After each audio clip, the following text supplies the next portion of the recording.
Good afternoon, everyone, and welcome to Lecture 3 in our summer school lecture series. I know some persons have been kind of wondering where we get summer school from, but it is summer and it's like going to school, right?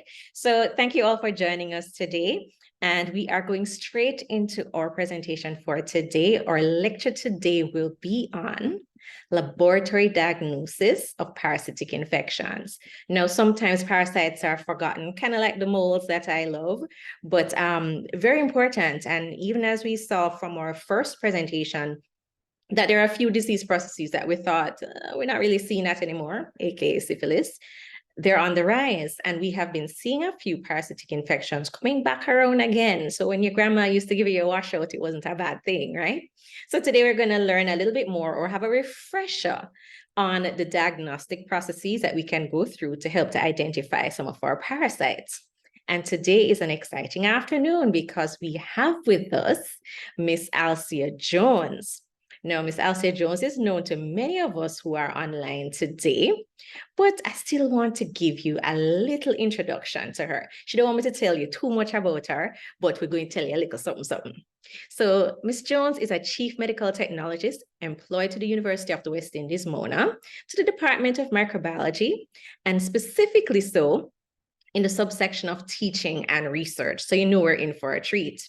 She lectures medical students, residents in the microbiology program, the Masters of Sciences students, and just about anybody who needs a little something, a little catch up, a little, learn something special about microbiology.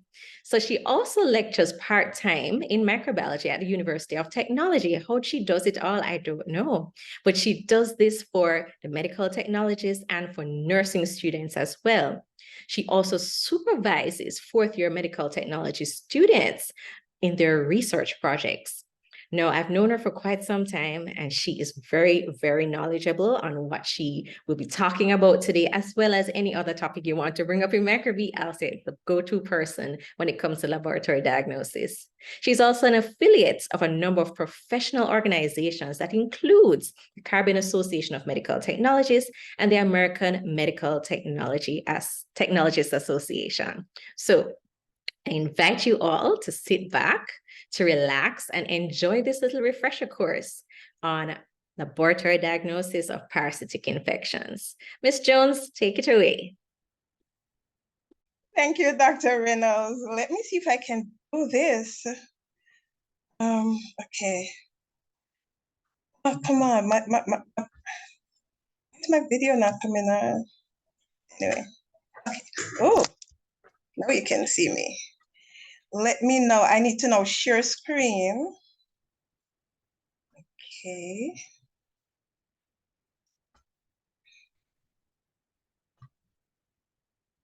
Give me a minute. I will share. Are you seeing my screen? It's coming. There you go. It's up on your screens now. Good.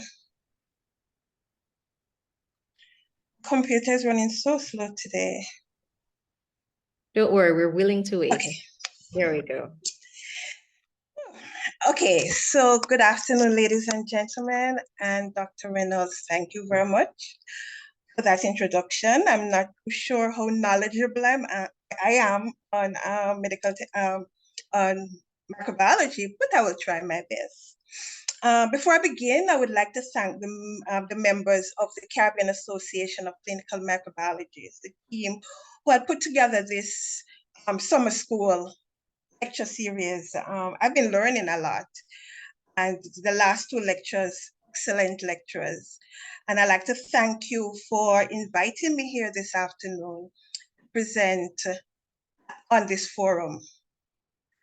We're going to be looking at laboratory identification of parasitic infections. And I'm sure a lot of us know a lot of things about it. So it's going to be a refresher course.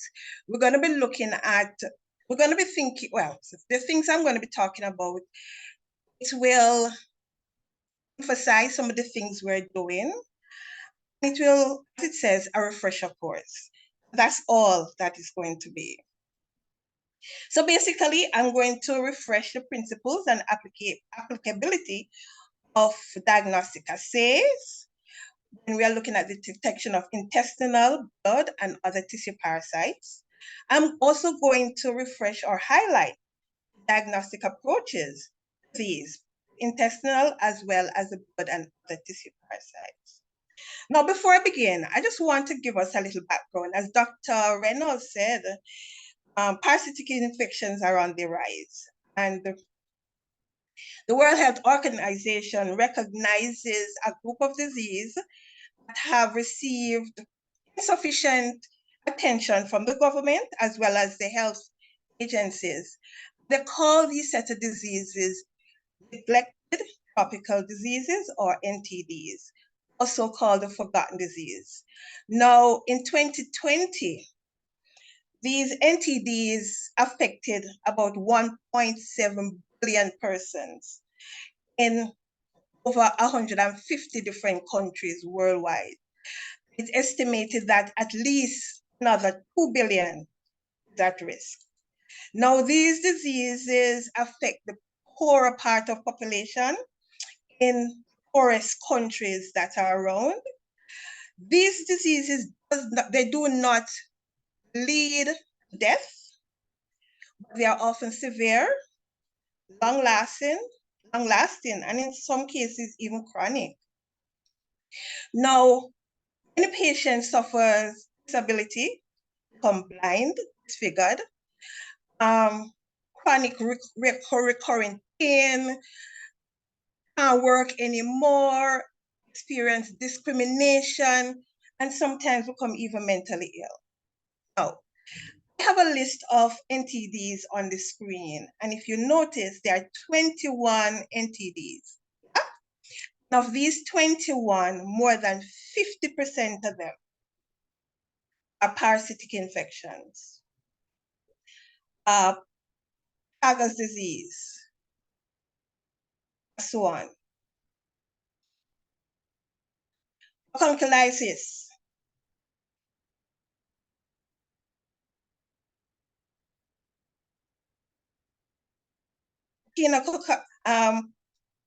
coccitis, we have trematoditis,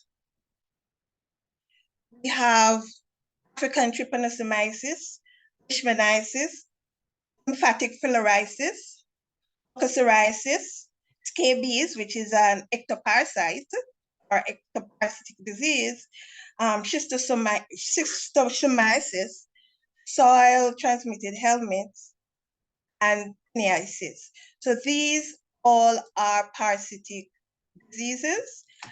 And if we notice, more than 50% of these NTDs are parasitic diseases. Now, when we look at where these are, you notice that global distribution. If you notice our Latin America and the Caribbean, which is where we are,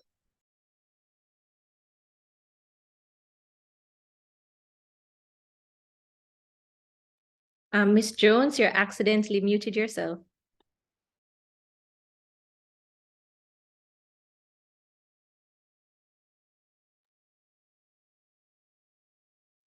oh, I'm so sorry. Yes, in the Latin America and the Caribbean, we have at least 3 NTDs. So it's close to us.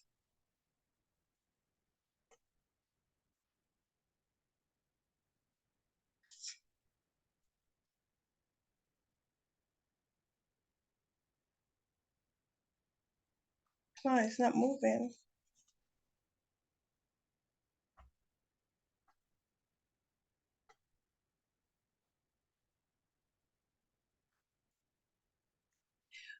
When we look at countries affected by income group, we'll notice that 100% of low-income countries are affected by at least 5 NTDs.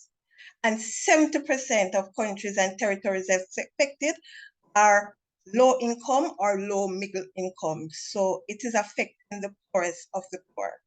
And that is a problem. When we look at burden of disease, which is, well, it's normally expressed in terms of DALs, which are disability adjusted life years. When we notice, what we do know is that DAL is the year of life lost plus the year of life lived with this, whatever disability it is. So one DAL represents the loss of the equivalent of 1 year of full health.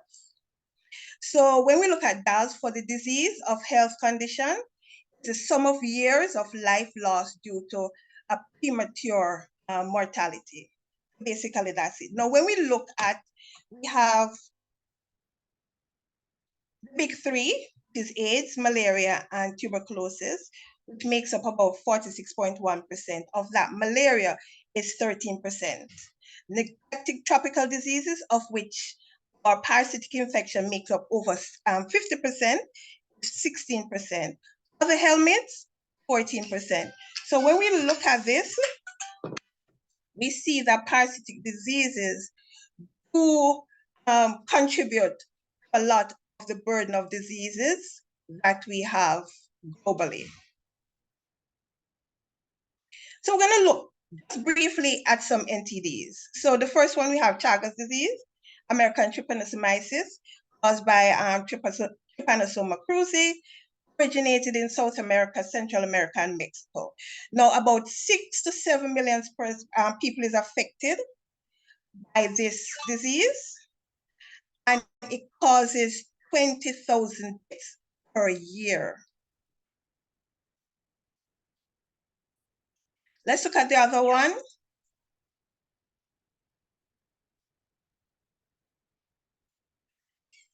Now, when you think of, Chagas disease, although it is in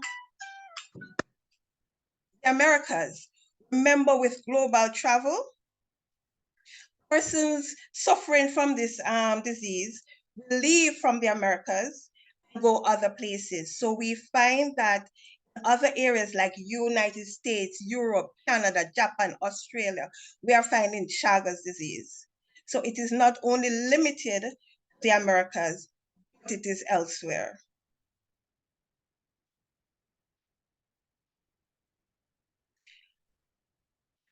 Oncholitis, commonly known as guinea worm disease, caused by Conculus mediensis. It's a lungworm, a very thin lungworm. Persons get infected by drinking water contaminated with these tiny copepods, in which the organisms live, and so they get contaminated with it. Estimated 3.5 million cases in 1996. But in 2016, cases dropped to only 25. These 25 are found in 4 countries. So these 25 cases are endemic to these 4 countries. Echinococcus, and we have 2 forms of this. We have a cystic form, which is caused by Echinococcus granulosus. And we have a alveolar form, which is caused by Echinococcus multilocularis. This will affect between 2 to 3 million persons globally. Foodborne trematodiasis.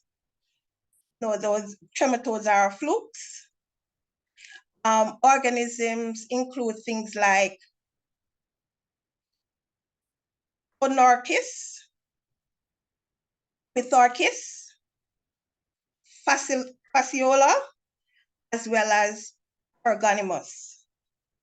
Now, it causes 2 million life loss, disability, and death worldwide.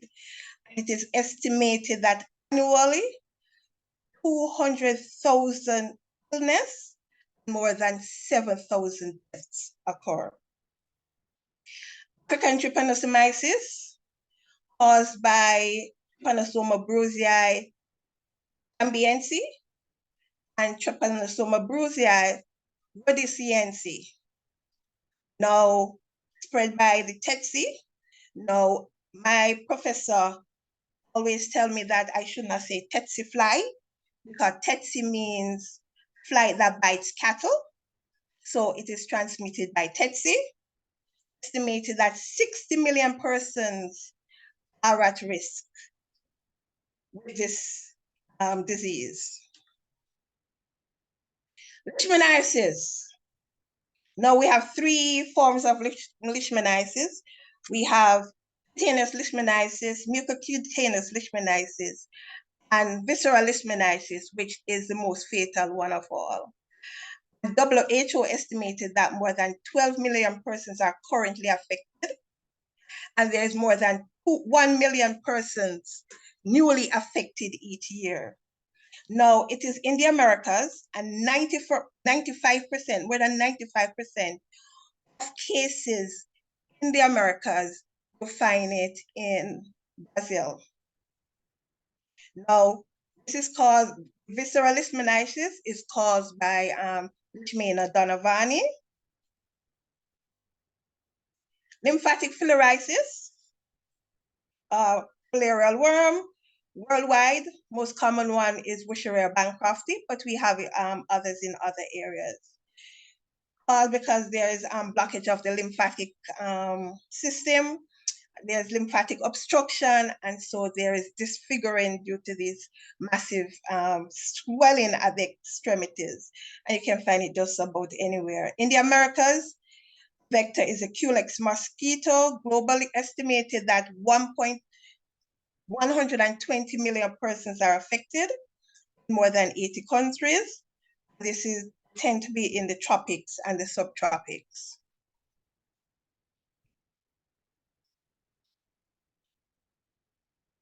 Psoriasis,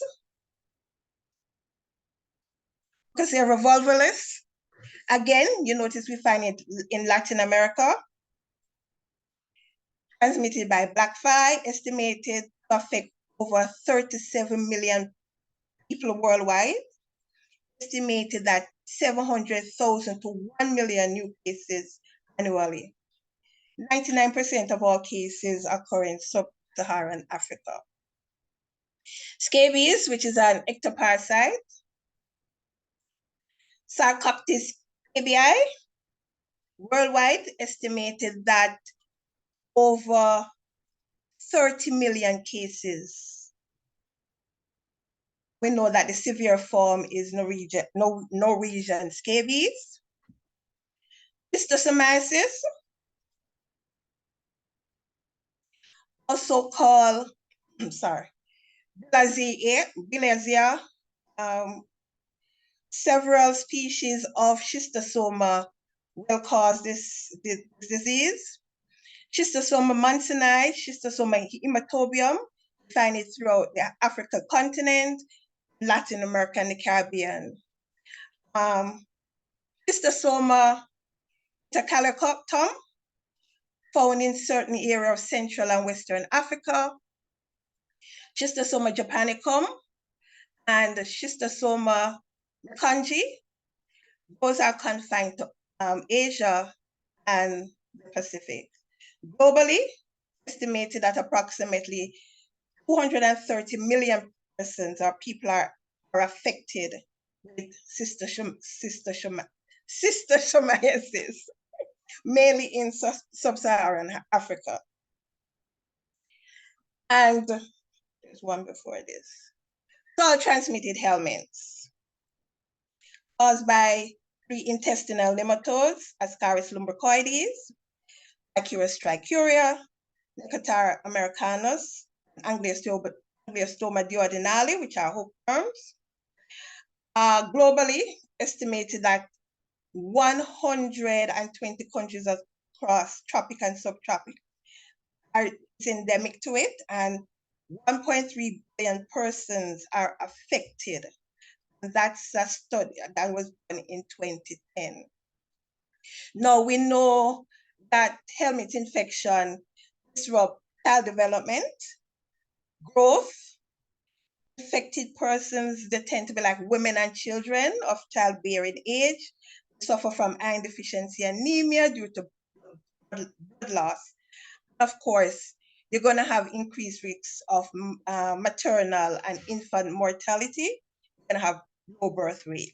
So all of these things we can see happening with our soil transmitted helminth. Penisis,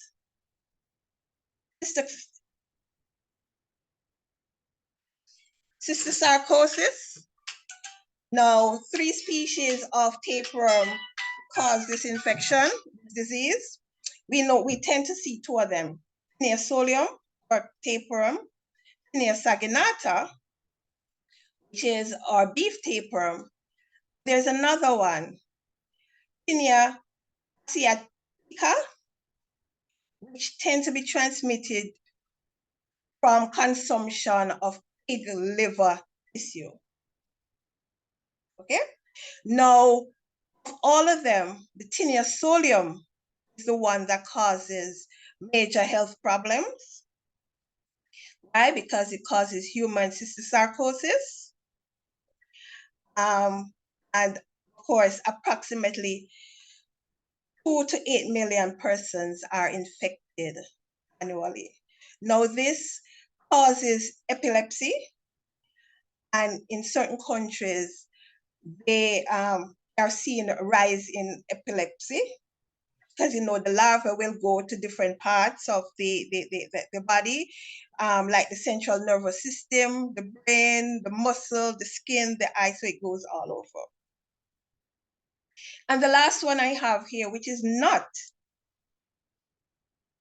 one of the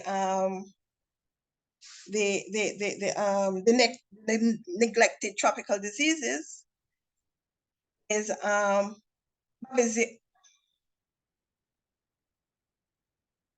babesiosis, which is an emerging zoonotic disease which affects approximately 10 million persons worldwide. And we're going to be looking at that also.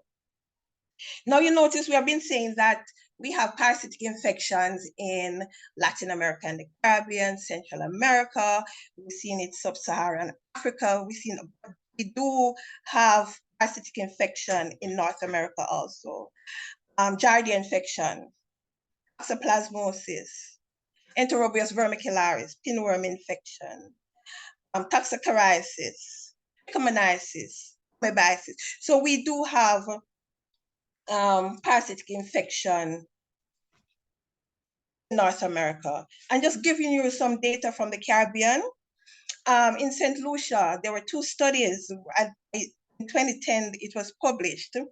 One was a retrospective study looking at laboratory data. They found that parasitic prevalence was 26.1%. Another study they did looking at school children using the CACM method, they found prevalence of 61.6%.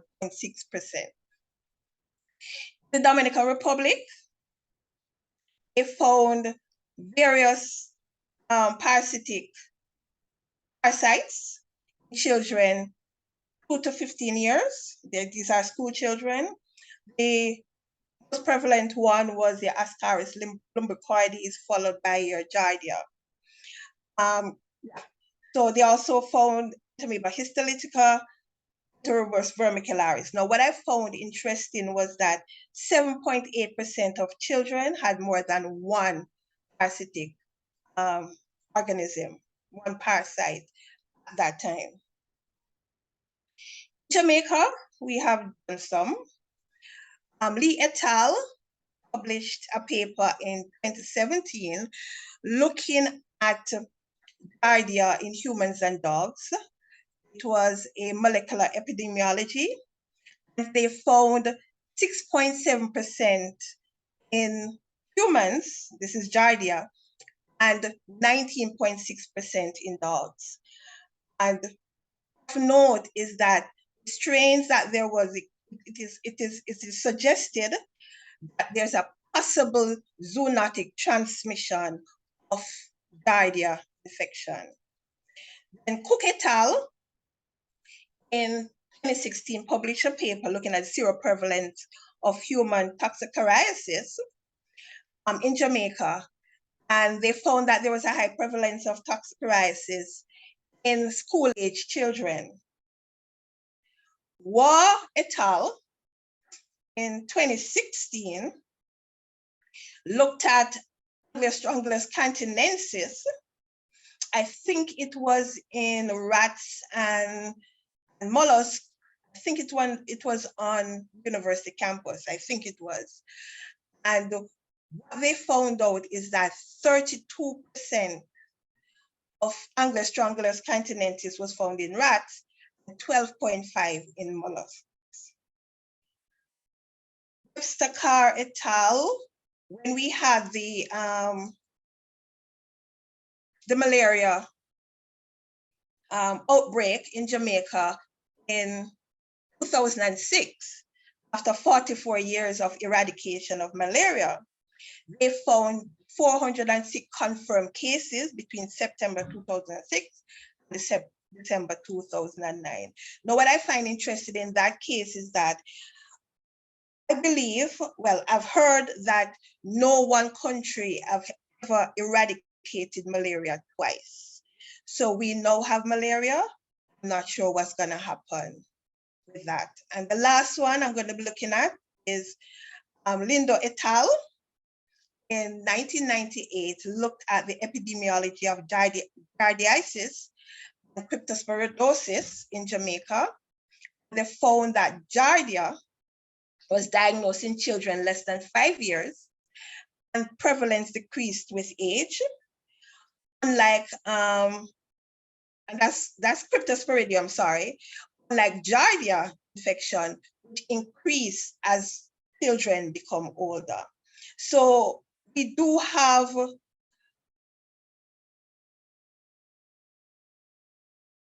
parasites, and it's important that we know how to identify them. And on a good note, schistosomiasis was eliminated in St. Martin, St. Kitts, Puerto Rico, Dominican Republic, Antigua, Montserrat, Guadeloupe, Martinique. However, St. Lucia and Suriname still have cases. And that was done by a study by Reynolds et al. In 2019. So after all of that, let's look at how we can identify some of these parasites that we have. So we do know parasitic identification, laboratory identification of parasites depend mainly on microscopy. So we detect and identify the parasites, and we're looking at different diagnostic morphological stages, whether it be your trophozoid, your cyst, your oocyst, the eggs, the larvae. So that's what, and we can do it in any sample, whether it be feces, blood, urine, corneal scraping, just about anything. Now, although our mainstay for identification of parasites is microscopy, there are other methods. But immunological identification is on the increase. Molecular detection also is on the increase. Imaging technology, because remember,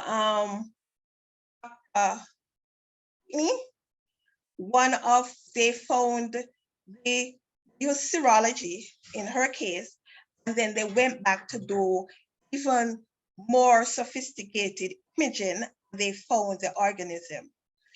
Culture, not done routinely, but for some organisms, it can be done. So we're going to be looking at different specimens, and we're going to be looking at the different examination methods that we have.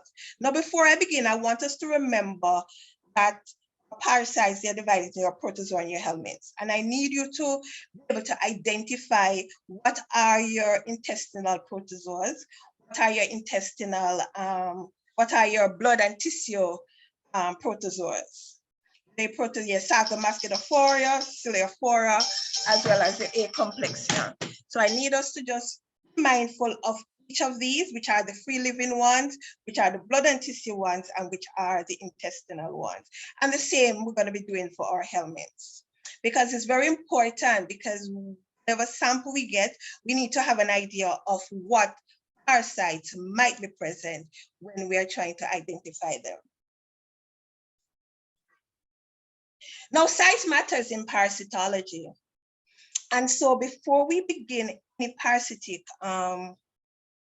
investigation, we need to ensure that our microscopes are calibrated, properly calibrated. And this is not a one-off calibration.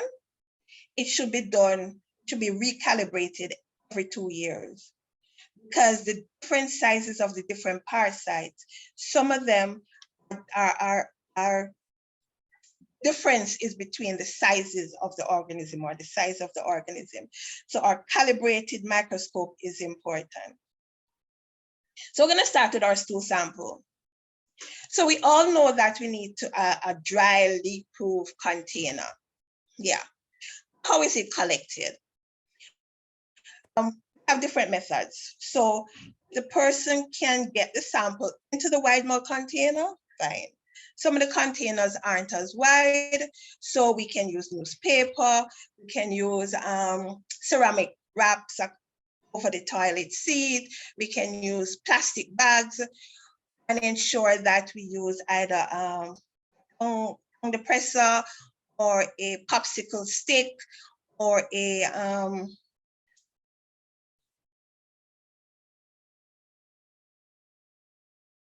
one of those plastic spoons, disposable spoons, to take it from wherever it is to the container.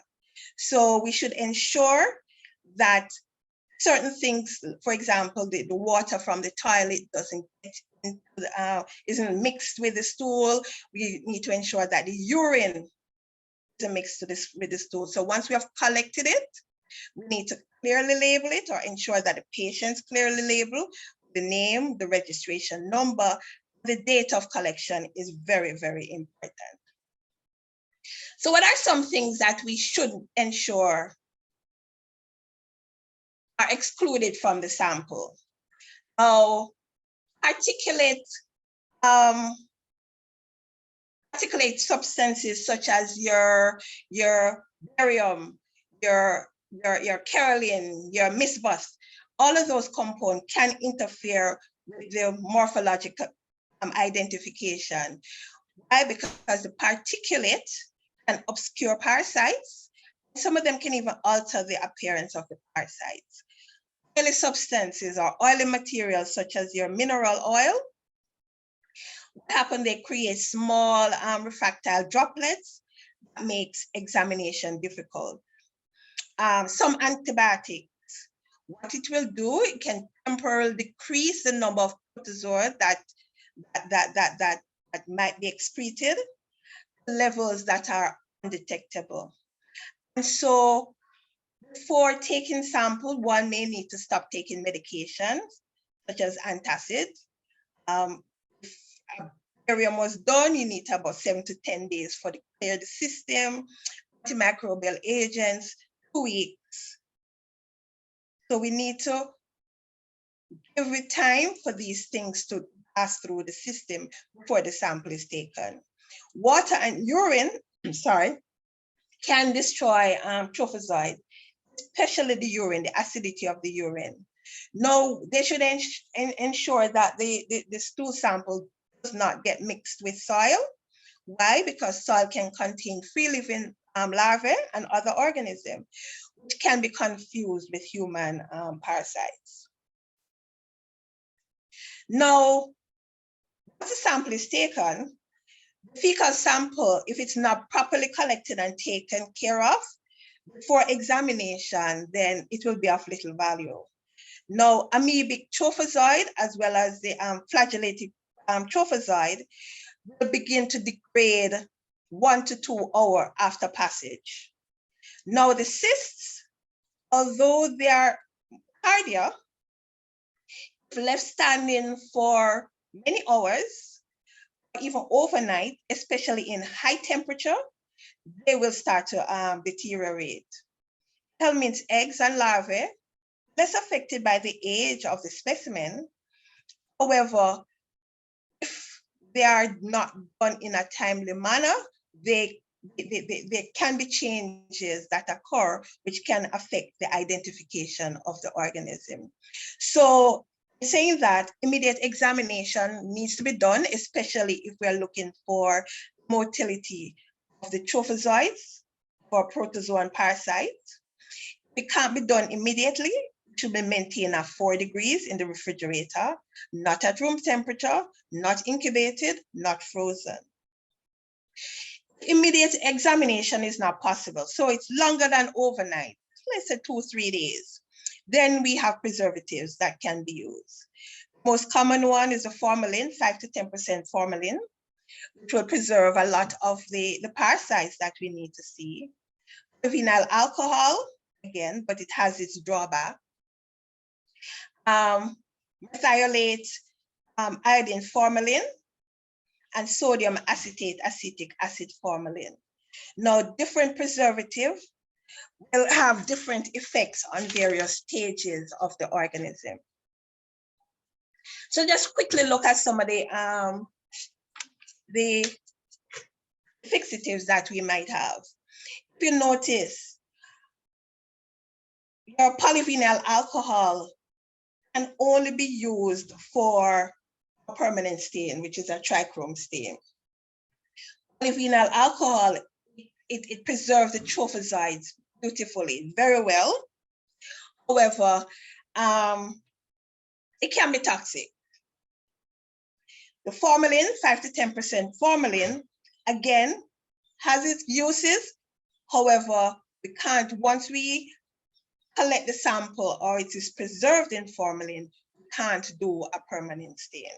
So depending on what our lab is doing, we need to know what preservative, if used, if used, we can use it in our labs.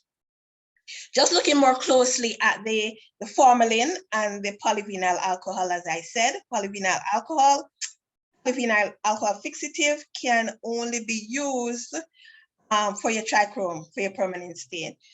Samples which are collected in 5 to 10% formalin, we can do a wet mount from it, we can do ELISA, we can do trichrome stain for macrosporidias. We can also go on to do the concentration technique, which is a formalin ether technique. And then from that, we can do other procedures which are beneficial.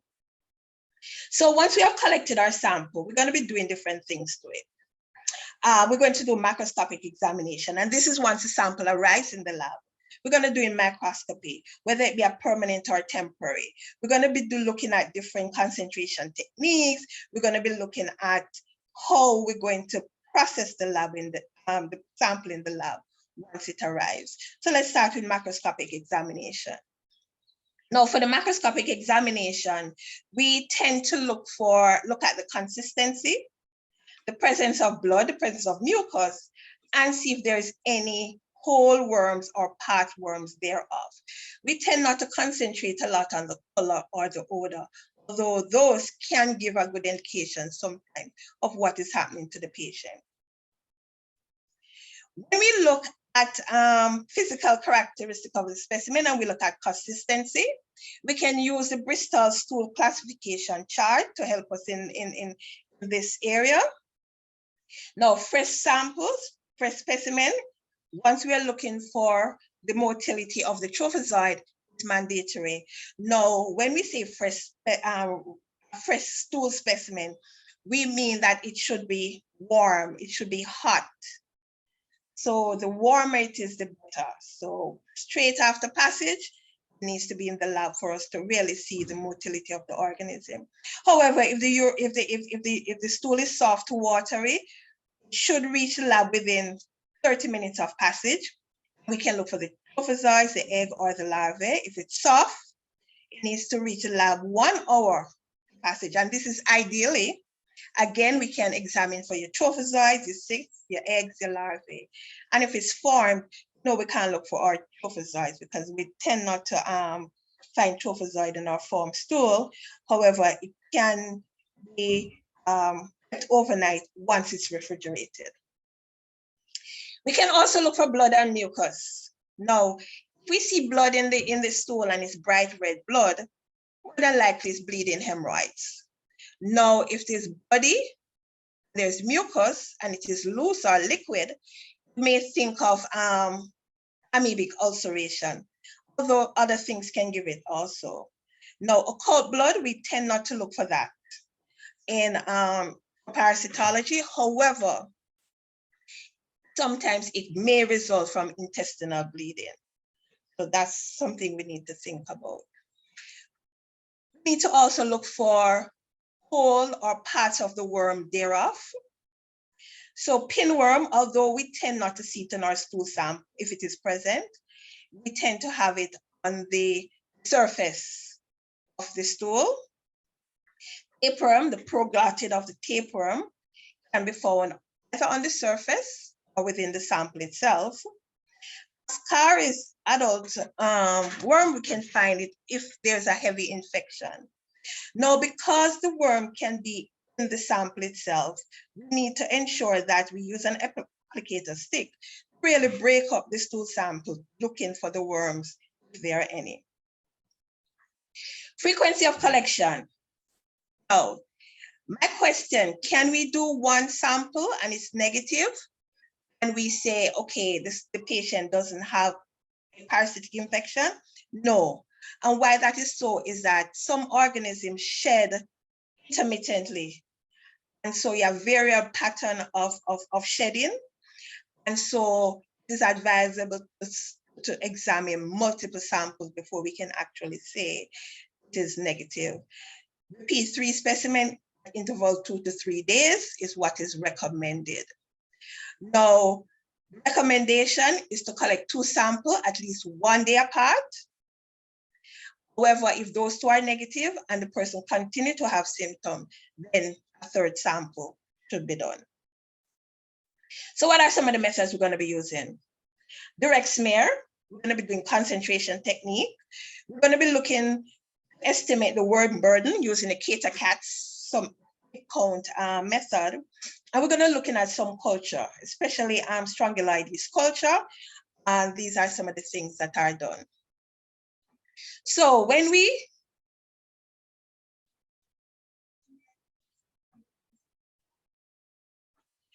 think of a direct smear, it is basically detect the trophozoites.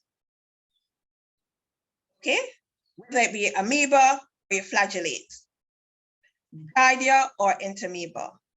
So it allows for the observation of the movement, the characteristic movement of these organisms.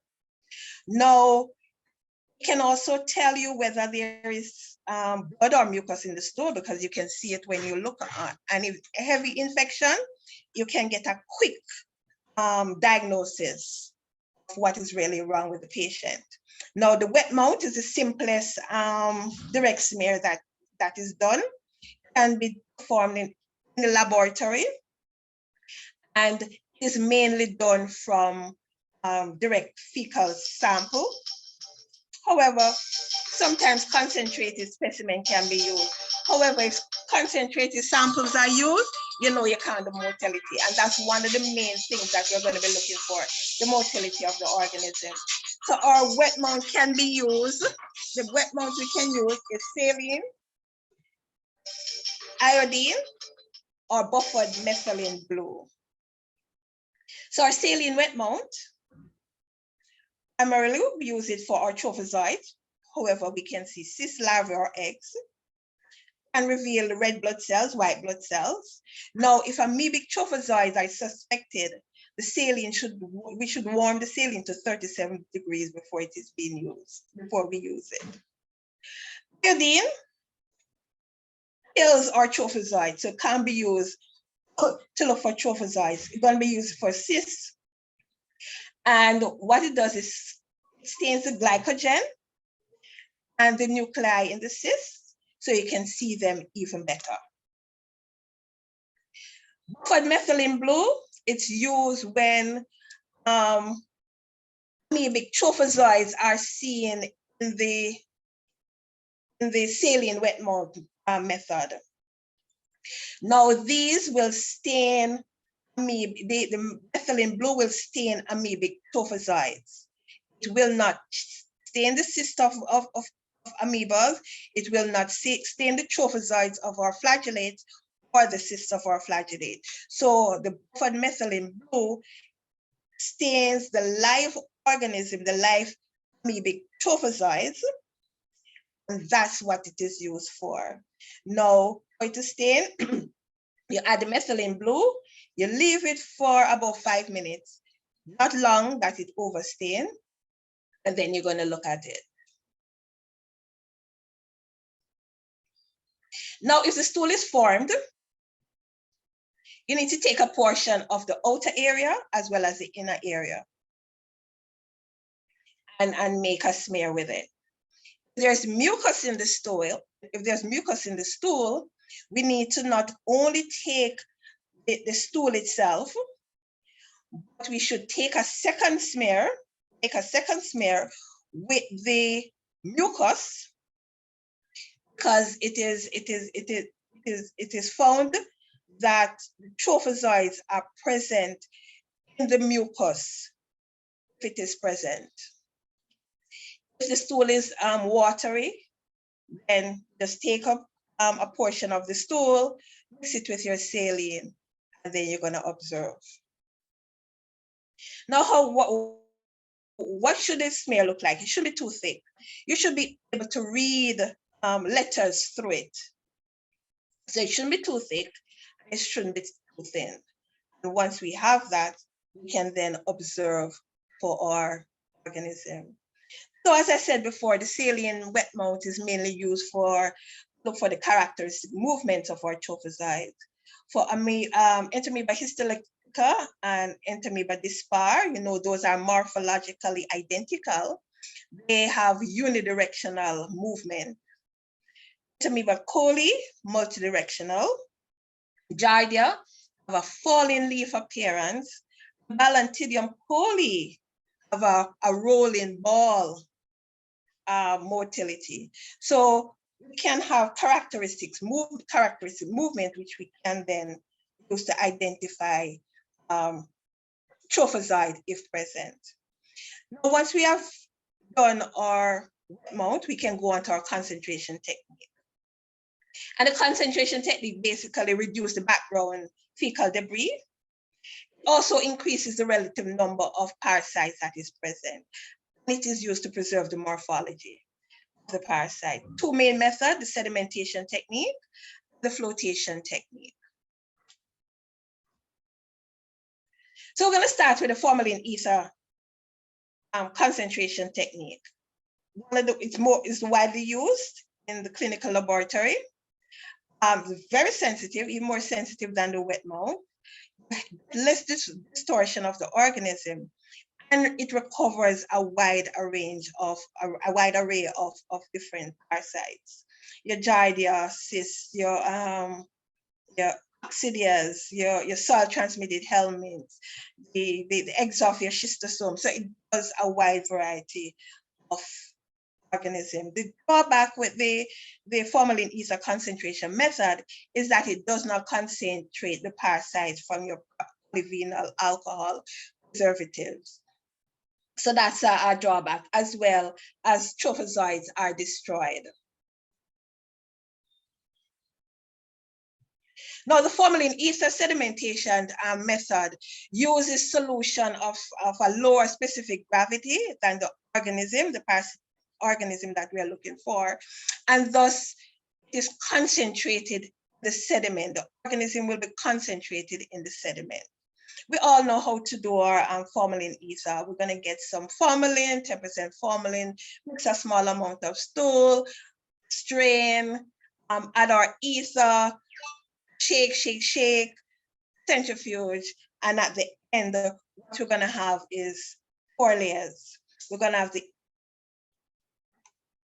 ether layer, We're going to have a debris plug. We're going to have a formalin layer and the sediment. We need to get to the sediment. So we need to decant the first 3 layers so we can get our sediment. And that's what we'll be using. The flotation technique. The solution that is used of a higher specific gravity than the egg or the organisms that we're trying to find. And so what's going to happen is that we're going to float to the top. So the concentrate is going to be concentrated at the top. So we have 2 methods. We have the salt flotation and we have the zinc sulfate flotation. Now, the main disadvantage of these methods is that operculated eggs, like your fasciola, what happens is that sometimes with these solutions, the operculum will become open, will open up, and so the fluid will enter, and then the organism will get very heavy and thus fall to the bottom.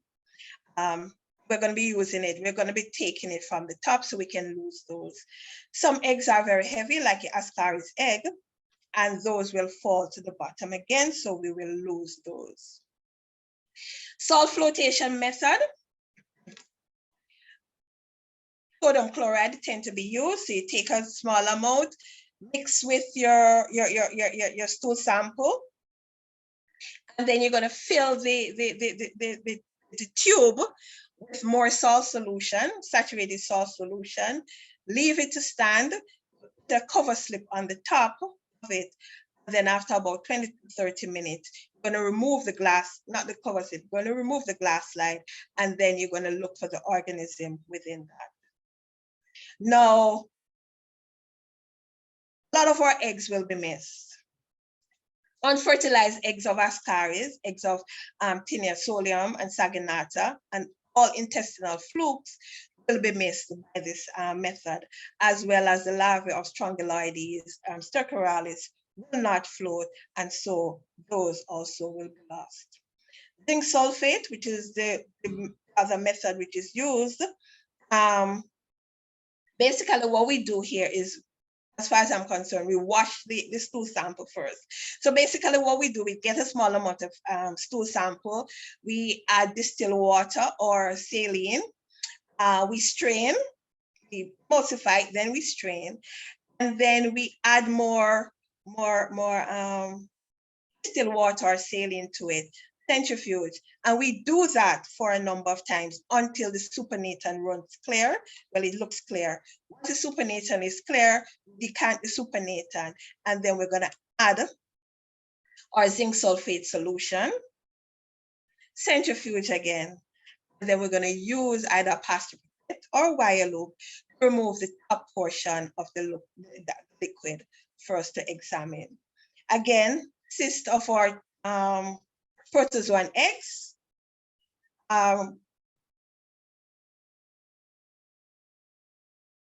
Used for your nematodes and your small tapeworms. However, larger tapeworms as well as your unfertilized eggs of your Ascaris lumbricoides will be lost in this method. And so we now reach to what are pathogenic intestinal protozoas as well as our commensals, because we need to differentiate between them. Once we have done our method, we now need to look to see what we have. And so we need to now differentiate between our pathogenic organism from the commensals. So when we're diagnosing, when we're trying to diagnose the intestinal protozoa, we're looking for the pathogenic ones, we're going to add our iodine, which is going to stain the cysts. So we're going to add our iodine to either the sediment or to, as I said, the top layer of the mixture, and then we're going to look at it. First thing we need to look at is the size. Size matters. So we look at the various sizes because some of them, as I said before, can be distinguished between just by the size. So once we see the size, we also look at the number of nuclei present. Is it 4? Is it 8? Is it greater than 8? Once we see the nuclei, then we look at the inclusions within that, the karyosome. Is it central? Is it eccentric? What is it? We also look at the chromatin. Is it peripheral or is it non-peripheral? Because all of these will help us identify. So when we look at histolytica, what we're seeing here is that histolytica cysts have like 4 nuclei, up to 4, from between 1 to 4 nuclei. We look at the size, 10 to 15 microns. We look at the peripheral chromatin. And are you seeing my...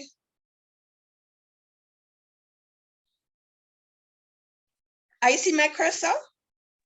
Yes, we can. Okay, so look at karyosome, it's going to be central. Look at the chromatin material, and if you notice this black area here, that's peripheral. So that's a chromatin. And here we look at the chromatoid body, which is rounded at one end, it's blunt. So these are some of the things we look for. So that's histolytica. Histolytica dispar will show the same thing morphologically, as opposed to amoeba colicis, which is larger, 10 to 35, as opposed to 10 to 15, so it is much larger. Nuclei, over 8. Sometimes you might even have 16. If you notice, karyosome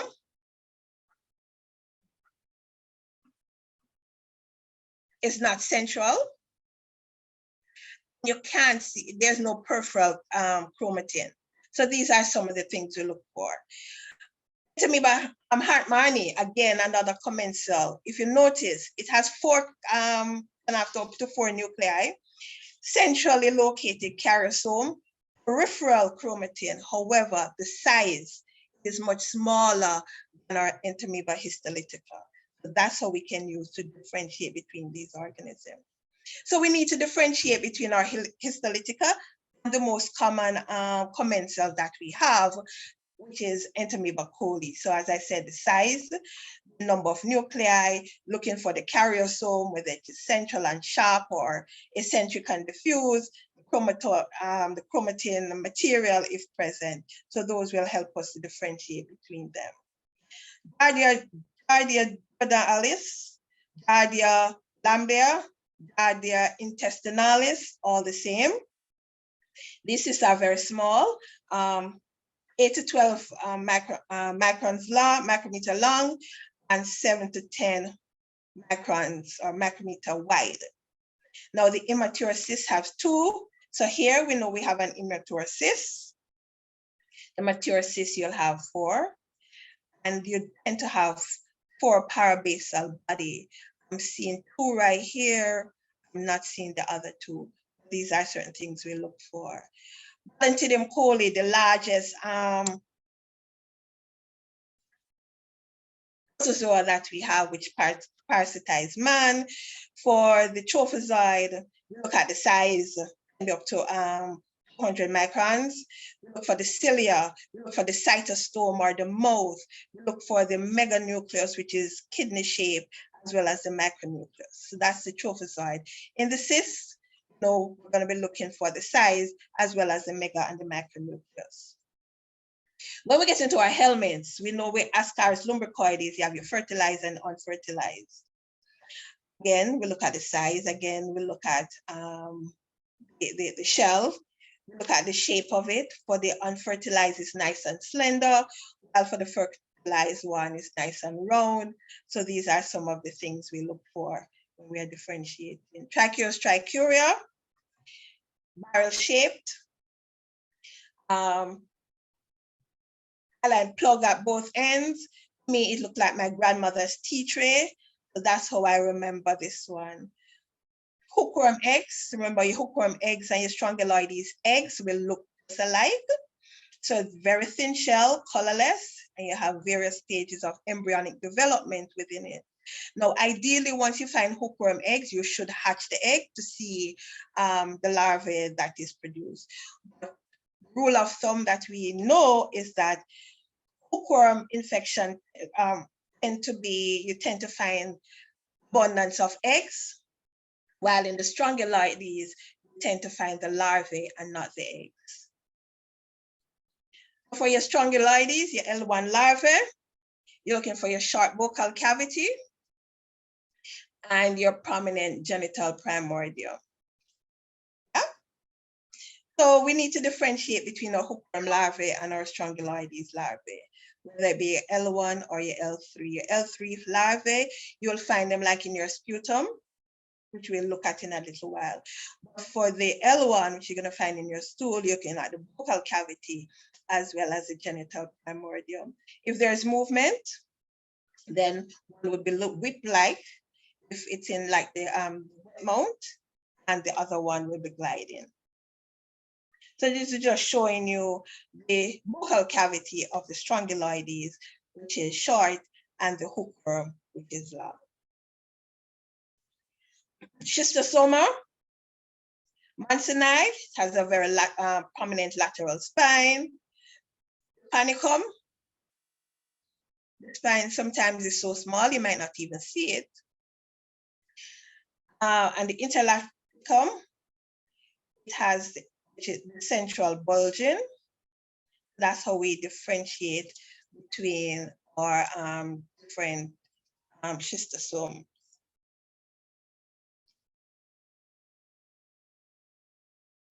Phyllobathium, fairly large. It has an operculum, which sometimes can be obscured. And it also has an end, a small knob. And that's how we differentiate. Now we're going to see another one which looks like this. And we're going to see how we're going to differentiate between them. Of course, your tinea eggs speciate, which we can know which species is just 30 to 35 microns, and you have these radial striation surrounding it. So those are your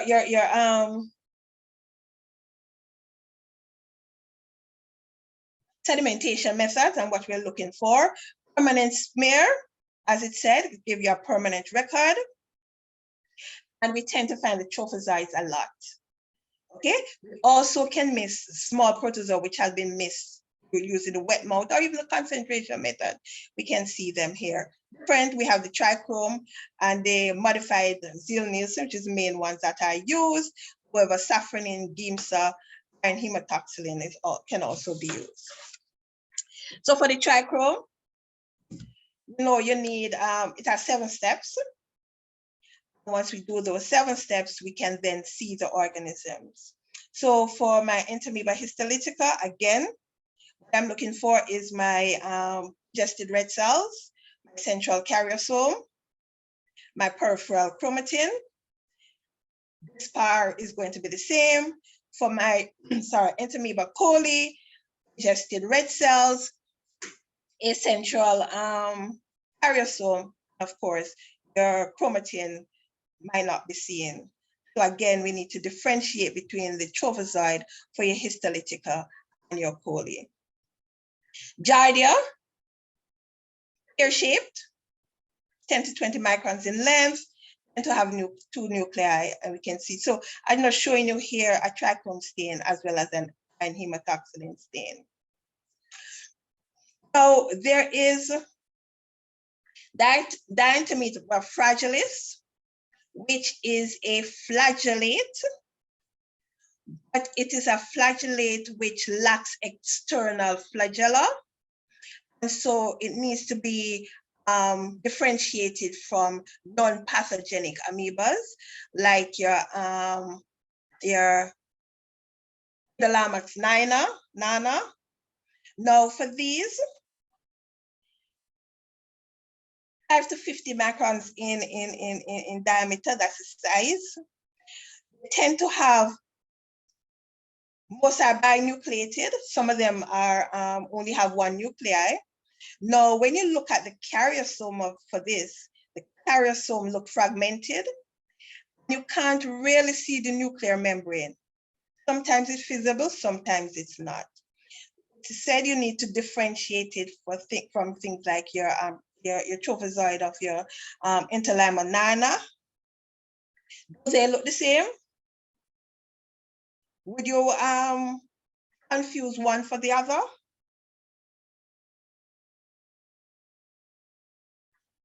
Oh, yes.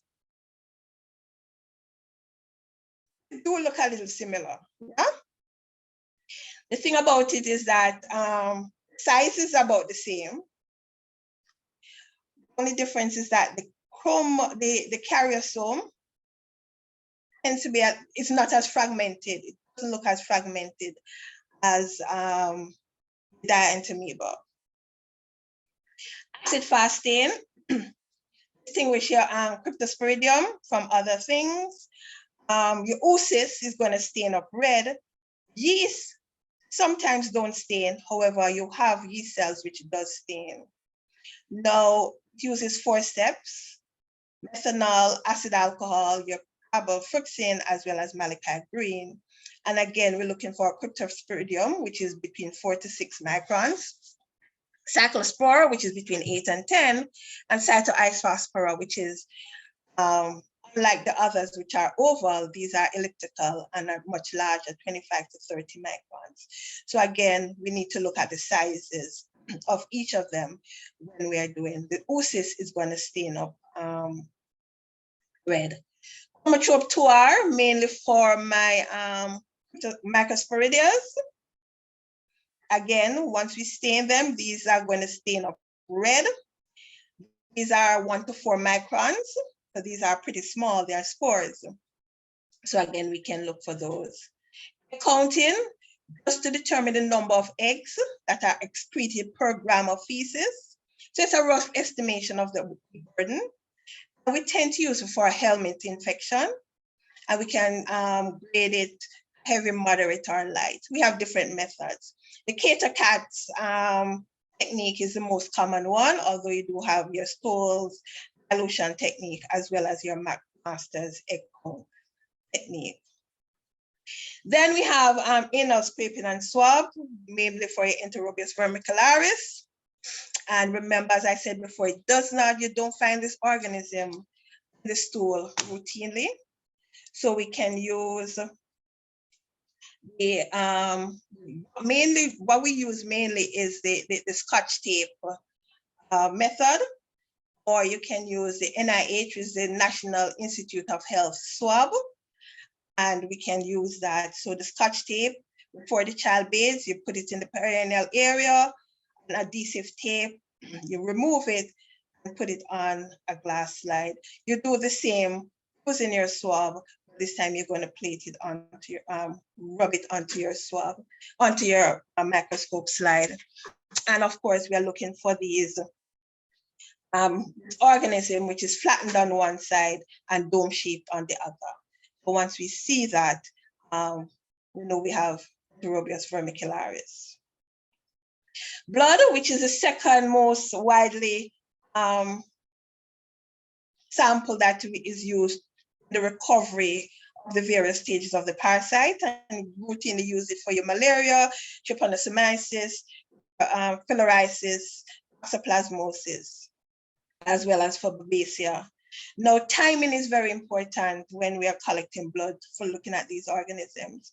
Now, as usual, we should collect the blood before treatment, initiation of treatment, before you start treatment. And so that's one. Parasites fluctuate. When you're going to find them in the peripheral blood. So multiple smears are needed, multiple samples are needed. Samples should be taken over 2 to 3 days interval, 8 to 12 hours apart. So that is ideal. So your microfilarias, some of them exhibit nocturnal periodicity. For example, your Wisheria, Bancrofti, and your Bergia.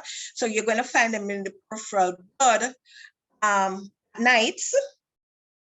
So blood needs to be taken at night. So you need to take the blood between 10 p.m. and 2 a.m. Lower exhibit diurnal periodicity, where it's found in the blood during the day, mainly about midday. So you're going to take the blood between 10 a.m. and 2 p.m. And of course, the other microfilarial worms, you can take the sample just about any time. Of course, we're going to need an EDTA tube, so you're going to use your purple top tube. If you're using capillary tube, it needs to be EDTA also needs to be present. However, for immunological studies, we can use our clotted sample. We do direct examination looking for the motile organism, make smears, and we can also do concentration technique. So for your Plasmodium species, for majority of them, we do use our thick and thin smear. But for Babesia as well as Plasmodium, we do Wright's or Gim sustaining. We can do that. Your Leishmania, your trypanosomes, as well as your Toxoplasma gondii, Buffy coat can be used, and it is recommended that Buffy coat is used and stained with IMSA. Concentration technique is used for your microfilarial worms. And as it says, just to concentrate, there's two methods. You have your NOx concentrate using 2% formalin. You also have your filtration concentration using a polycarbonate filter. So they suspect that there's a light infection, then they pass the peripheral blood through this membrane, which will collect the microfilariae, and then everything else will pass through, so they can then examine the filter for the organism. So the thick film, we use a larger volume of blood, and of course it's going to pick up larger light infection. Now, in order for us to stain the thick film, we have to lyse the blood, and so our red cells are lost. So a lot of times we cannot speciate, especially our malaria parasite, using the thick film. We can only say whether malaria is present or not, but we can't speciate. And we know we need to speciate, especially for treatment, because some of our Plasmodium species are resistant to certain anti-parasitic drugs that might be given. And of course, it's going to take a longer time to dry. You're going to have to dry overnight to ensure that it's properly dried. And so it's going to take a longer time. Now, the thin film, it's like making a blood film. So we can see the morphology, so we can better be able to speciate the organism. Disadvantage is that it's going to take a longer time to read, because we're going to have to read multiple fields, a lot more fields. And of course, light infections can be missed using this. So this is just showing a comparison between your thick and thin film. We use a larger volume, 0.25 microliter of blood, as opposed to 0.005 microliter. So we use a larger volume. Thick is good for screening, positive or negative. Saying speciation, especially your Plasmodium, as I said. Your microfilariae, you see the organisms better actually in a thick film than a thin film. But overall, both thick and thin films are used. We can put them on single, one on each slide. For each patient, we can do a thick and a thin film on one microscope slide, properly labeled, of course, the date that it was done, as well as the lab number for that particular patient. So when we're looking at malaria, the simplest guide to distinguish between 4 species of malaria is that we're going to look at the effect the parasite has on the infected red cells. So we're going to look at the size of the red cells. Is it enlarged? Is it the same size? It is smaller. We look at some other stain, some of the things that the staining can reveal, like the Schuffner's dots, are they present? The Murner's dots or Murner's cleft, are they present? So these are some of the things that we're going to be looking for. For falciparum, Plasmodium falciparum, which is the species we have here in Jamaica, we tend to have the red cells, same size. We have multiple ring stage trophozoite per red cell. You can have even 2 chromatin dots per red cell, per ring, sorry, chromatin dot per ring. They tend to line up, the trophozoites tend to line up on the periphery of the red cell. Okay, so these are certain things we look for. Now in falciparum, 2 main stages we find in the blood is the ring stage trophozoite or the early stage trophozoite, as well as the gametocyte. We tend not to find the other stages in the peripheral blood. And the gametocyte for your plasmodium is going to be banana shape or crescent shape. That's it. For your vivax, your red cells tend to be enlarged. And you can find amoeboid early trophozoites. What you find here is also your Schuffner's dots. Sometimes you can even find band appearance for your trophozoite, which you can also see in malaria, Plasmodium malariae. Your schizons tend to have between 12 and 24 merozoites. Your gametocytes tend to be round and tend to fill the whole cells. Remember, the cells are enlarged. For your ovale, as the name suggests, not only are the red cells enlarged, but they are oval in shape. Also find your Schuffner's dots here. And again, you tend to find 1 ring per, 1 ring stage trophozoite per red cell, although you can find others. The schizon will have between 4 and 16, so you have much less than in the vivax. So you have an average of 8 merozoites in your schizons. And I guess your gametocytes, you're going to find them in the red cell. Malaria, red cells tend to be slightly smaller. It can be either the same size or slightly smaller. Again, you can have the band form, as well as you can have the basket form of your polytrophozoites. Your merozoites in your schizon tend to arrange themselves in a rosette appearance. Knowlesi is the species which is considered zoonotic. Looks like falciparum. So you have your multiple ring stage, you have your applique form, which is just the organism lining up on the periphery of the red cell. Now, the schizon in the merozoites in the schizon tend to be segmented. So these are some of the little differences that we look for when we're trying to speciate these organisms.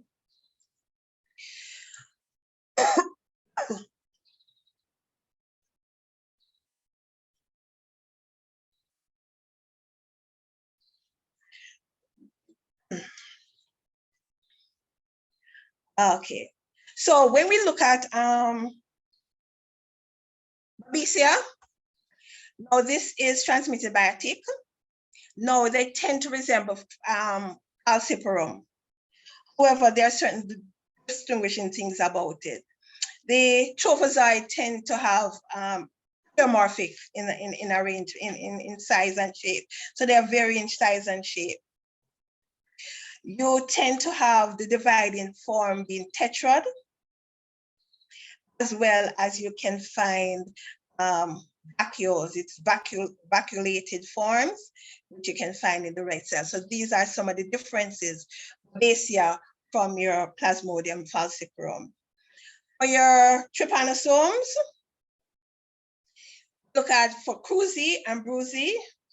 Remember, Cruzi tend to be C, and we're looking for these are the trypomastogotes in the blood.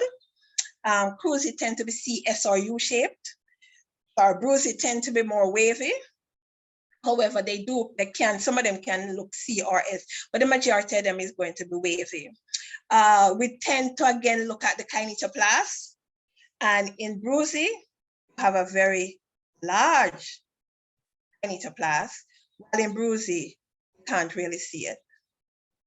Another feature between them is Bruzi, you can find it dividing in the peripheral blood, while Cruzi, they divide in the tissues, you're not going to find them dividing in the peripheral blood. So these are some of the differences between them. Macrophyllaria, Important things to consider: patient travel history, very important, depends on where they are going, what microfilariae is endemic to that particular country. And we also look at morphology, length, the width of the organism, the presence or absence of a sheath, how the nuclei are arranged. Do they go down all the way to the tail? Do they, how many go down to the tail? So stuff like that we look at. And this is just a scheme as how they do it. And I can't see the top half. So for example, if it's a large organism, the microfilariae is large and the sheath is present and the tail, there's no nuclei in the tail, then you're going to think of Wucherera. If it is small,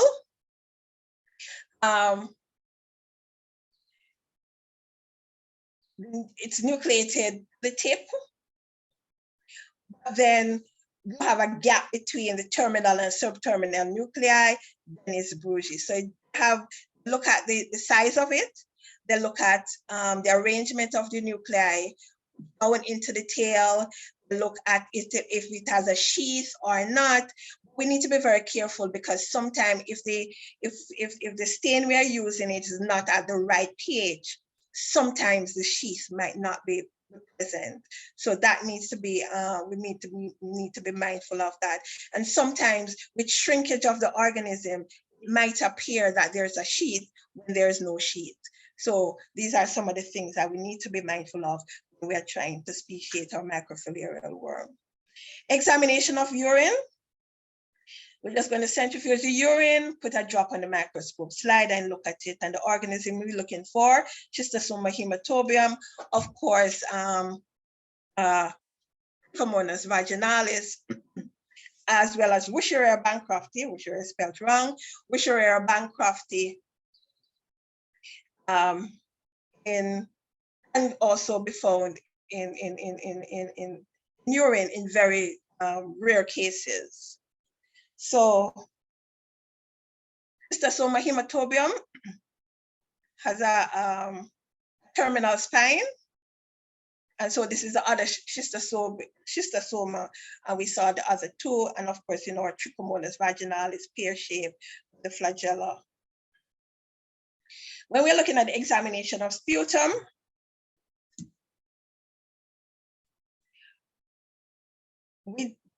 you should add equal volume of sputum to sodium hydroxide just to dissolve the mucus, leave for a little while, centrifuge, and then examine the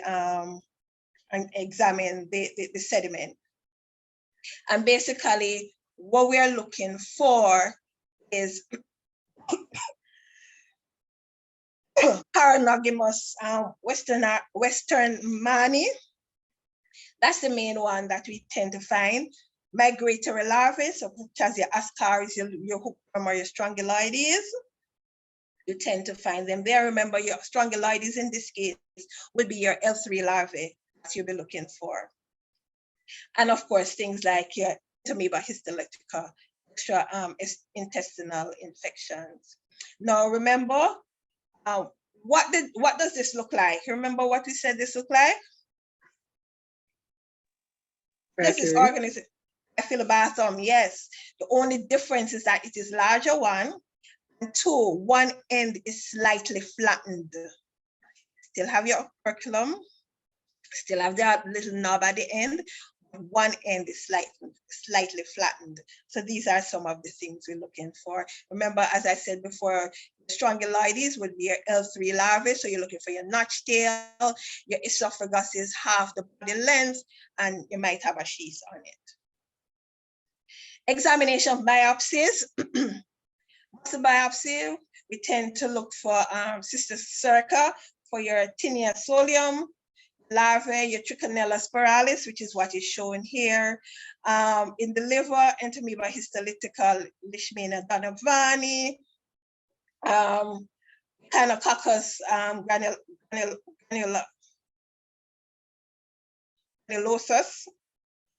And in the brain, you can have like Neuraglia fowleri, and of course your entamoeba histolytica. Now in the tissues, the strongyloides, this is how it's going to look. Because remember, you're going to have like a cross-sectional of it. So you're looking for the intestines as well as the ovaries. For your leishmania, you're going to be looking at the amastigote stage. And you need to ensure that the kinetoplast is seen before you can say, yes, it is an amastigote for Leishmania amastigote. So you need to visualize the kinetoplast. The diagnostic, it's very important.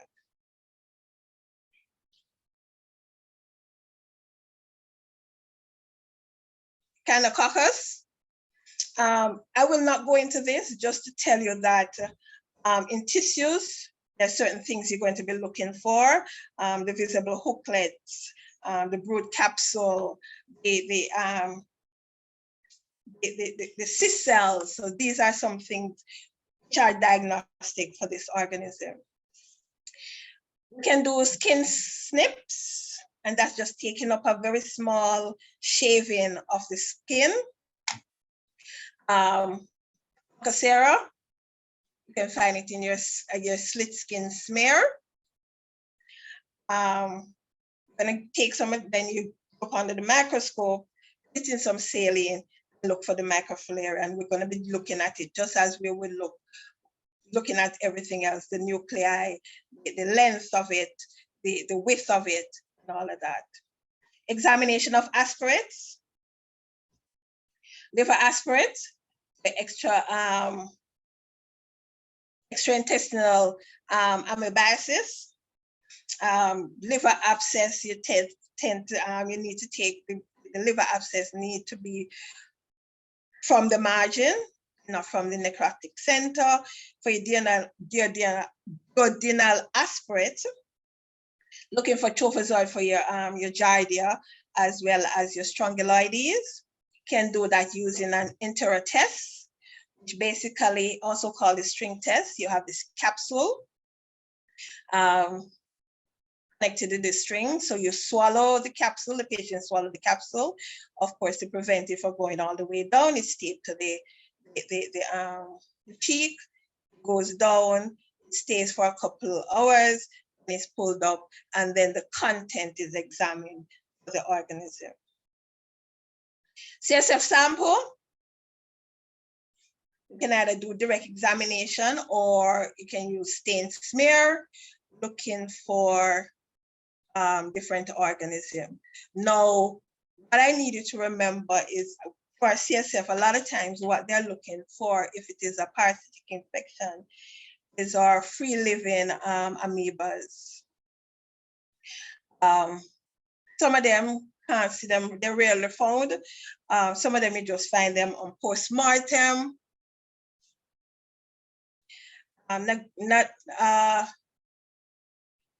Neglaria fowleri, that's the one that I tend to find a lot.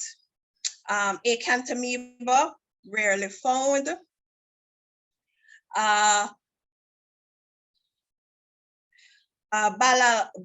Balamuthia, that's one that tend to find on postmortem. So you tend to find, you don't find it a lot in the CSF, you tend not to find them a lot. What is used nowadays is serology in order to find these organisms. So this is what your Neglaria fowleri looks like. Basically, the trophozoite is here. It has a very dense aerosol. So that's what it is. Culture, we tend not to do it a lot, but there are times when it can be done. And we have different methods, sorry. We have different methods. So culture is done, serological study, research purposes, maintaining the strain of the parasite, preparation of antigen, epidemiological study, even for teaching purposes. So basically you can do your culture, different organism, culture media is going to be different. For our soil transmitted helminths, there are methods which are used. The most sensitive method is the nutrient agar plate method. And of course, you have your Berryman funnel technique. You can recover strongyloides larvae from samples, stool sample, or even from soil. So the nutrient agar method, you just get nutrient agar, place the stool in the center, incubate it, and then look for tracks. The larvae, because once the larvae hatch and they're going to be crawling, they're going to take the bacteria with it, and so you can see them. So you're going to add some saline to it, look at and examine it under the microscope to see what it is. Geraldo Mori technique. Basically, you have a filter paper which you're going to place some stool on, put it in a tube with some water, some warm water, and then again, as it's hatched, larvae is going to move down into the water. You can then examine the water for the filarial larvae, strongyloides. The Berryman technique is simple, pretty similar. You have a funnel filled with warm water. You have gauze to which you're going to add the stool or the soil. The clamp is here. You're going to leave it for a time. Next hatch, larvae goes down into the water. Open the clamp, you collect some of the water periodically, looking for the organism. Free-living amoebas. Main method they use is to grow it on E. coli lawn. The amoeba feeds on the bacteria, multiply and differentiates in a couple of days. And then you can stain it, or you can look at it to see which organism could be. Other animals, you can either have animal inoculation, not done routinely, but it can be done using different lab animals. Xenodiagnosis is for Chagas disease, where they get a sterile bug, tie the bug onto the patient, allow the bug to feed on the patient, and then look in the hind gut or the feces for the organism. If the organism is present, then it is from the patient. If we find worms, we need to preserve them, whether they're cystotrematodes or nematodes, and we have method of preserving the worms. If the worms are present, the proglotid, especially for your tinea, then you're going to cut the worm a longitudinal section. You can stain it with iodine and look at the uterine branches to differentiate between your solium and your saginata. Solium has between 5 and 13 uterine branches, while your saginata have between 15 and 30. So they have much more. You can also look at the scolex to differentiate between your solium and your saginata. Your solium, sorry. Your tin of solium contains 4 large suckers, and then they have rows of hooks, while your saginata just have the suckers, it have no hook, there are no hooks. Conculus, they're a lungworm, they're white in color. Again, you can examine it, but you don't need to examine that because you're going to see it coming out, they can see it coming out to the patient, and so that is there. Immunological and molecular diagnostics, I will not go into that because Dr. Butterfield did an excellent session on immunology and serology. Just to say that there are some pitfalls in serology, in that sometimes you can have cross-reaction, especially between your helminths. However, it's very useful in unexplained eosinophilia, or if the doctors have very high suspicion of a parasitic infection, but the microscopy is negative. Molecular, as I said, is on increase also. again, done in conjunction with the conventional methods, it is also on the increase. Just to show you that there are a number of serology as well as PCR methods, which can be used for all the organisms that we have spoken of. And so it can be used, whether it is complement fixation, whether it direct fluorescent antibody test, immunoblot, enzyme-linked immunosorbent assay. So there are many different ones. And just to finish off, ectoparasites, Sarcophilus scabies, Pediculus humanus capitis, and Pediculus humanus corporis, head and body loss respectively, Teres pubis, or pubic loss, and myiasis, which is fly larvae infestation, whether it be screwworm, which we have here, or bat fly, worms from the bat fly. For this, we look for the eggs, the nymphs, the egg, any stage that might be present in the site. And just to close off, we do so much microscopy that we need to differentiate organisms that we are looking for from artifacts.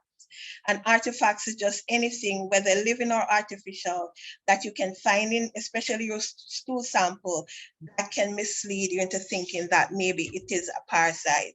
And we look at the size, the shape, and also the lack of organelles when we're trying to define these features. Just to tell you that spores and yeast can look like your giardia. Pollen grain can look like your tinea egg, or even some of them can look like your Ascaris lumbricoides. Material can look like hookworm eggs. These can stain red and look like your oocyst of your cryptosporidium. Platelets, sorry, in thin blood film can look like your trypomastogotes. Nucleated red cells can look like your schizons for your Plasmodium species. Howell jolly bodies can look like the trophozoid, the ring stage trophozoid for your Plasmodium. And so, ladies and gentlemen, I thank you for listening. And I hope that what was said today reinforce certain things that we're doing, or reminded us of some things that can be done or should be done when we're trying to identify different parasites. Thank you. Wow, well done, well done, well done. Thank you so much, Ms. Jones. This was more than a refresher. I wondered if you'd be able to cover parasites from top to bottom, and you most certainly did. Thank you so much. And I'm not going to stress you. You've been talking for quite some while, so catch your breath, refresh your voice a little, and I'm going to put forward just a few poll questions just for fun, so that persons will have to answer these questions. Mind you, we won't know, it's anonymous, we won't know who answered what, but just answer a few of these questions just for fun, and we go over the answers as quickly as we can. Just to remind you also that you need to complete the survey and indicate whether or not you need to collect CMEs. There will be instructions there on how to pay for your CMEs, just 500 Jamaican dollars or the equivalent wherever you're coming from. Of course, if you're from outside of Jamaica, give these funds to your country representative for CACM and just let us know, or they will let us know. And of course, we will send you your certificates by email. And just to say again, thank you so much. It was an awesome lecture. I mean, I got refreshed on quite a few things. And just to say, you had mentioned in Chagas disease, the animal reservoirs. And, you know, ever so often, we're seeing these days that there are certain organisms that persons who have pets, dogs and cats, have to be mindful of because of the transmissibility of these organisms. And we may say we don't have the bugs that transmit Chagas disease, but they can also be transmitted, some of these infections, by the foodborne route, the oral route. So, it's something that we have to consider, especially if we have pets that live amongst us. You may go ahead and answer the quiz. You should be seeing the poll on your screen. Let me know if you are. Everybody seeing the poll?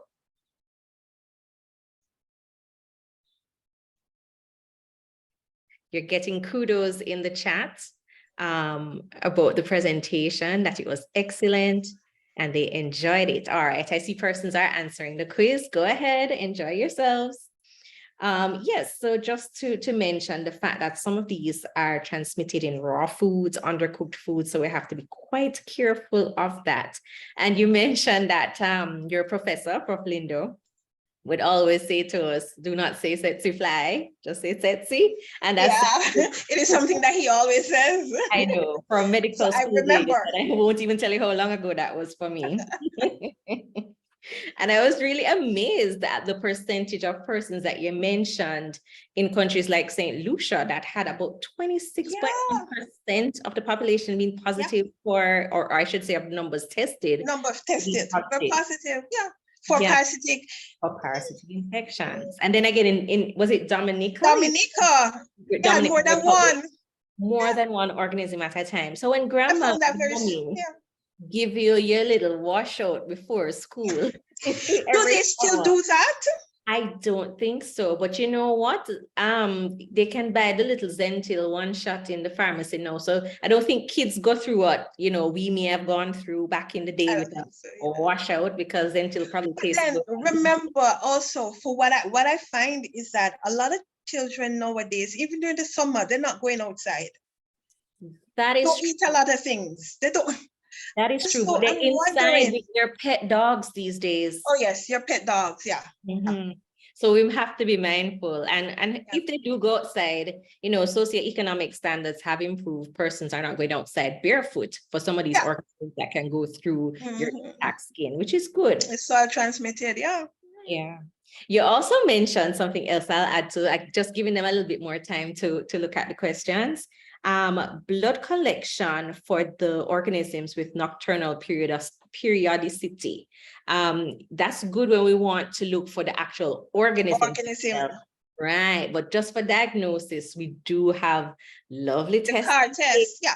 Yes. I didn't go into the immunology part of it. Right, I know. Yeah. But yeah, we do have, like, for malaria and for Wisharia Bancrofti, we do have CAR tests where the sample can be taken anytime. Anytime of the day, which is awesome. And we're just looking for the antigen. For Plasmodium, we're looking for histidine rich 2, which is for falciparum specifically. And then we have the aldolase and the dehydrogenase, lactate dehydrogenase, which is pan-malaria or pan-plasmodium, which all the Plasmodium species would have. All right. Excellent. Excellent. Oh, you're getting kudos, more and more kudos for your excellent presentation and your knowledge. The students are saying that their knowledge on the topic has been well refreshed, and I agree. This was awesome. Should we give them any more time for these questions? I think they had almost 5 minutes. We have a few seconds to go. 2, 1, 0. So your 5 minutes are up. If somebody wants an extra minute, let me know in the chat. Otherwise, I'm going to stop the poll and look at the answers. All right, so that looks like they're good on the time. I'm going to stop the poll now, and you can help me to answer these questions just in case I don't know the right answer, right? Okay, so let me share the results. All right, are you seeing the results now? No. No? Make sure you're looking at the screen that will have the poll. Or let me stop sharing and share again. Oh, okay. No, I think I see it. You mean the 3 out of 6, 50%? All right, let's see. Yes. So the first question was, why should patients be off mineral oil before a stool sample is collected? So your responses were either that the oil droplets create refractile drops on the slides, oil droplets cause the stool to slide around in the collection container, mineral oil feeds the organisms, causing changes to the expected size, so they get fatter, or the mineral oil may affect the passage of light during microscopy. And majority of our respondents, actually about 50%, gave us the right answer. Yeah, to create refractive droplets You on get the these slide. little refractive. Yeah, and that will interfere with the just viewing the organism and determining what organism it is. Absolutely. And we know what debris can look like on a stool sample, right? So it's very important that you ask the patient to make sure that some of these substances that they're actually taking, or the medications, antibiotics, if they've had some procedure done where there's a dye, etc., that they've cleared their system before they actually collect a stool sample. Next question, why should urine be omitted from stool samples? And the answers we had there were urine causes a foul odor in the samples, urine causes the parasitic eggs to float, urine, the pH of urine affects the parasites and this reduces the yield. The urine dilutes the parasites and this reduces the yield. And 67% of our attendees, or I should say our respondees, answered correctly to say it's the pH of the urine that actually affects the parasites and therefore reduces your yield. Yeah, so they can destroy the troph, especially if trophozoites are present. The acidity will destroy them. Excellent. So our students are doing pretty well, right? Yep. All right. Next question. What stage of parasite is often seen in mucus? Is it the eggs, the trophs, the cysts, or the worms? And 83% said the trophozoites, and I do believe they're correct. Yes, they are. Awesome. Question number 4, what kind of motility is noted with Bacillium coli? Is it the falling leaf, the rolling ball, the jittery bug, or the jerking bug? I don't understand how nobody picked jerky bug. I thought, you know, but 83% said rolling ball, and absolutely correct. Awesome job, guys. Then question 5, what size is Entamoeba histolytica? Let's see if they were listening. Is it 10 to 20 micrometers, 20 to 30, 8 to 12, or 7 to 10? And again, we had 83% of our respondees answering 10 to 20 micrometers, and they are correct. You guys are so great. All right. Question 6. Which of the following is a description commonly used for trichurious eggs? Trichurious, trichura. Tray-shaped with polar plugs, thin-walled shell, prominent genital primordium, or prominent lateral spine. And 67% of you answered the tray-shaped egg with the polar plugs at either end. Excellent. That's the correct answer. And I think this is the last question for today. It says, which malarial parasites have segmented merozytes in their schizoid stage? Now, this was a rough question, but when I heard it, like, ooh, I didn't know that. So I say, I wanted to keep that up here. So of course, I'm asking the question. So was it P. malariae? Was it P. knowlesii? Was it P. And I spell over, oh yeah, spell it all right. And P. falciparum, you know, I was typing fast while you were teaching. And 17% of persons knowlesii, and it's the one we know less of because it's a zoonotic one, right? So that's why I wanted you to remember today that P. knowlesii is the one that has the segmented merozoites while in their schizoid stage. All right, I hope that helped to solidify some of what we've learned for today. And I want to thank you again, Ms. Jones. It was awesome. I'm telling you, it was really good. And just remind everyone that our next session won't be on next Monday because next Monday is a public holiday. Our next session is on next Tuesday, which is the 8th of August, again, 6 to 8 p.m. And it will be on infection prevention and control measures that should be used in the laboratory and beyond. So we'll see what else we're going to be learning anything on when it comes to our IPC measures. All right, so that's what it is. That's what's on for next week. We're going to ask you, of course, to remember to complete your survey and see you again next week. Thank you for joining us. Thank you for having me. Thank you. Bye.